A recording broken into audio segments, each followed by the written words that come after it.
Professeur de ce bonjour. Oui, bonjour. De la société civile. Oui. Vous avez été témoin oculaire aussi de la situation. Un commentaire? Oui, alors tout d'abord, il faudrait mettre en avant le fait que les partis politiques ont bien voulu suspendre leur campagne pour les élections municipales pour mettre justement leur caravane et leur temps de campagne au service des citoyens pour que les citoyens puissent rendre un hommage mérité aux enfants qui ont été tués, aux 7 victimes en fait qui sont tombées sous la barbarie de ce régime. Et comme vous l'avez vu, ça n'a pas été facile. Aujourd'hui, nous avons vu des forces de l'ordre dont certains étaient avec des cagoules, sans aucune étiquette. Donc ce ne sont pas les forces de l'ordre chargées d'assurer le maintien de l'ordre pour la campagne. On ne sait pas d'où est-ce qu'ils viennent.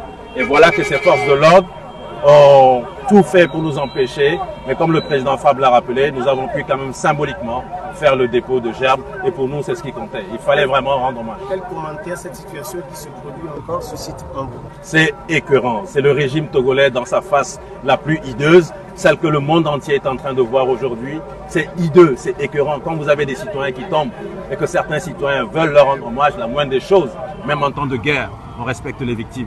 Et là, ce qu'on a vu avec ce monsieur cagoulé qui disait « venez ramasser la gerbe », il n'a qu'à ramasser la gerbe pour lui-même. C'est quoi cette façon de se comporter? Des gens sont tombés. Si lui, il n'a pas de cœur, nous, on est des êtres humains. On a un cœur. On sait qu'on a des enfants. Et quand un enfant tombe, on sait ce que ça peut représenter pour une famille. Et il vient nous vociférer derrière nous « venez ramasser la gerbe ».